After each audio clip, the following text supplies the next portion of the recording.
जनहित टाइम्स देख रहे हैं आप, आपके साथ मैं हूं तनु तिवारी। इन दिनों दुनिया भर में बाजार में क्रूड ऑयल के दाम घट ही रहे हैं।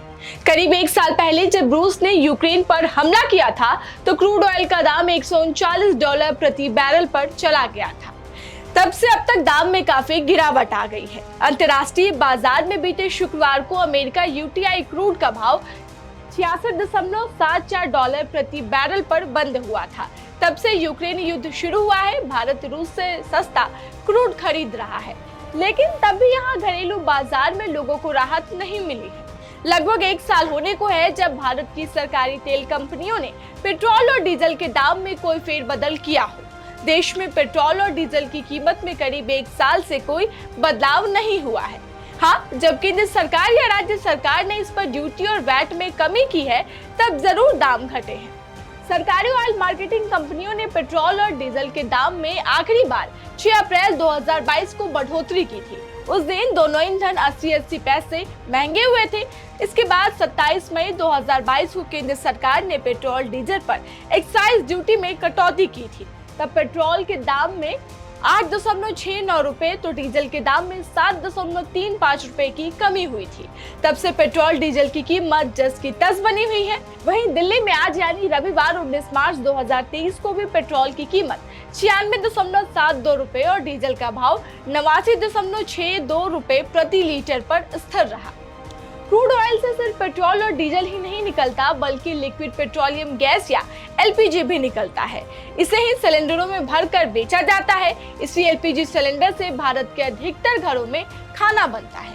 जब क्रूड ऑयल सस्ता हुआ तो इसका बाय प्रोडक्ट एलपीजी भी सस्ता होना चाहिए, लेकिन भारत में एलपीजी का दाम घटने की बजाय बढ़ा है। पिछले एक साल में घरेलू एलपीजी सिलेंडर के दाम में 22% की बढ़ोतरी हुई है। 1 मार्च 2022 को घरेलू एलपीजी सिलेंडर 14.4 किलो की कीमत 899.50 रुपए हुई थी। 1 मार्च तक यह 22% बढ़कर 1103 रुपए पर पहुंच गई। पिछले एक साल की अवधि के दौरान दिल्ली में सीएनजी की कीमत में करीब 38% की बढ़ोतरी हुई है। दिल्ली में सीएनजी की सप्लाई करने वाली कंपनी इंद्रप्रस्थ गैस लिमिटेड के आंकड़ों के मुताबिक 1 मार्च 2022 को सीएनजी की कीमत 97.01 रुपए प्रति किलोग्राम थी। यह कीमत 1 मार्च 2023 को बढ़कर 79.56 रुपए प्रति किलोग्राम हो गई है, मतलब कि 38% का इजाफा। पिछले साल फरवरी में ही रूस ने यूक्रेन पर हमला किया था। उसके बाद अमेरिका समेत कई पश्चिमी देशों ने रूस पर कई तरह के प्रतिबंध लगा दिए थे। उससे निपटने के लिए रूस ने भारत समेत दुनिया के कई देशों को बाजार से कम दाम पर क्रूड ऑयल बेचने का ऑफर दिया था। इस ऑफर को भारत ने स्वीकार कर लिया था। इससे अमेरिका और अन्य यूरोपीय देश नाराज भी हुए। ऐसी खबर आई थी कि भारत हर रोज रूस से करीब 12 लाख बैरल क्रूड ऑयल खरीद रहा है। सस्ते क्रूड का तो यही मतलब है कि इससे बने प्रोडक्ट भी सस्ते होने चाहिए, पर ऐसा नहीं हुआ। केंद्रीय पेट्रोलियम मंत्रालय ने बीते गुरुवार को ही संसद में बताया था कि घरेलू एलपीजी की कीमतें औसत सऊदी कॉन्ट्रैक्ट प्राइस सीपी पर आधारित होती है। सरकार का कहना है कि साल 2019-20 से 2021-22 के दौरान सऊदी अनुबंध मूल्य $454 प्रति टन से बढ़कर $693 प्रति टन हो गया।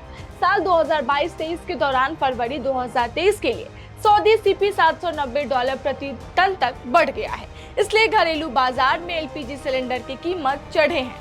गौरतलब है कि भारत अपनी घरेलू एलपीजी खपत का 60% से अधिक आयात करता है। सरकार का कहना है कि घरेलू एलपीजी सिलेंडरों की बिक्री पर सार्वजनिक क्षेत्र की ऑयल मार्केटिंग कंपनीज को भारी नुकसान हुआ है। इन नुकसानों की भरपाई के लिए सरकार ने हाल ही में सभी सरकारी तेल कंपनियों को ओएमसीजी को 22,000 करोड़ रुपए का एक मुश्त मुआवजा दिया है।